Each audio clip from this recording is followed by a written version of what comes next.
So,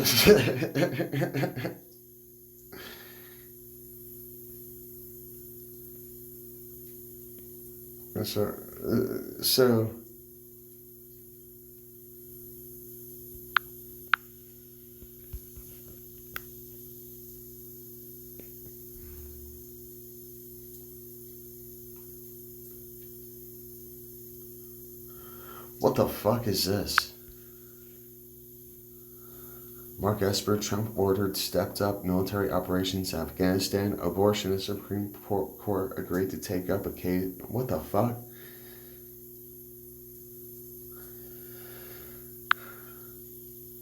What's this?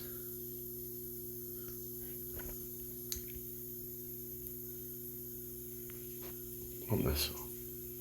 However narrow the managers may try to make it, the impeachment inquiry that has finally engulfed the presidency of Donald Trump after nearly 3 years of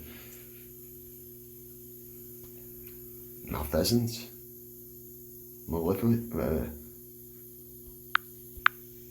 malfeasance. Malfeasance is a scandalous goulash. A bald attempt to solicit foreign interference in a 2020 presidential election, to strong arm a foreign leader into cooperation, to retain a freaking shut up, you overwordy bastard. But at its heart is an American-made missile that, like the Russian AK-47, has evolved into a powerful symbol of its producer's geopolitical reach. In his July 25th phone call with Ukrainian President Volodymyr Zelensky, detailed in a new, now infamous whistleblower complaint, Trump appeared to guarantee the sale to Kyiv of FGM-148 Javelin anti-tank missiles in return for a corruption investigation into Democratic presidential candidate Joe Biden and his son, Hunter. Subsequent reports revealed that Attorney General William Barr met with Ukrainian officials, as well as those from 4 other countries, about the origins of the FBI investigation into Russian interference in the 2016 U.S. presidential election. Vice President Mike Pence, too, was reportedly enlisted to tell Zelensky that the Javelin shipments depended on a more aggressive action on corruption. And Trump is now openly asking foreign countries to help him screw one of his political challengers to the wall as more evidence of a clear Ukraine quid pro quo emerges by the minute. There's some truth in there. So,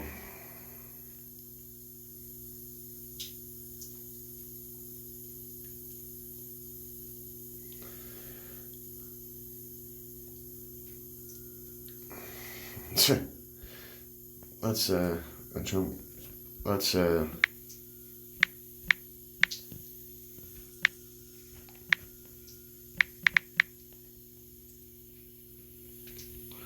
Morning Trump trade contradictory statements over what Afghan soldier kills 2 U.S. troops.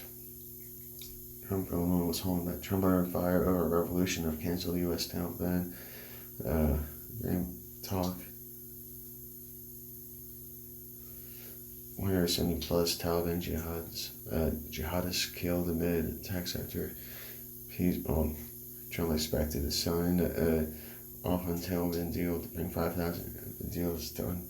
Washington Examiner is being presented today with a draft agreement with the Taliban that will provide for the phased withdrawal of more than 5,000 U.S. troops from Afghanistan. Trump's Afghanistan peace will be a Vietnam all over again. No shit. Look what's happening in Iraq. Freaking makes everything that we have been fighting for, and the United States has been fighting for, just a vain attempt at what? Increasing our deficit by manufacturing weapons that don't actually increase our GDP.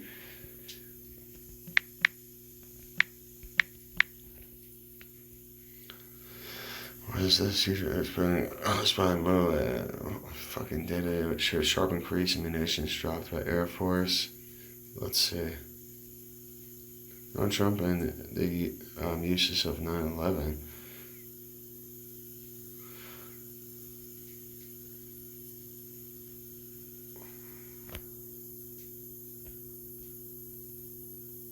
What? Wow. This is weird to. I mean, it's definitely an stretched thing to search, but um,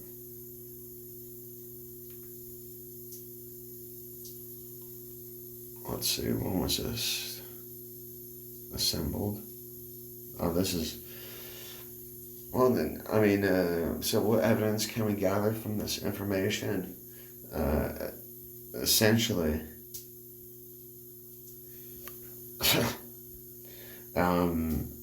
Afghanistan and Iraq, we failed because there was no goal, so there was no chance for us to win. That's pretty much it. And Trump took on this mess, and the thing is, he's not this one single-handedly responsible for all this. Yes, he's going to be blamed because that's what happens to a president, but there's other key factors at play here, and what's happening is, talking about weapon deals and all this crazy crap. Maybe Trump fine-tweaked some of these weapon deals and such, but now the thing is that Trump is supported by the DOD. They're itching for war. And it's about, and what we're doing is we're starting to pull back certain resources and become activated. For what?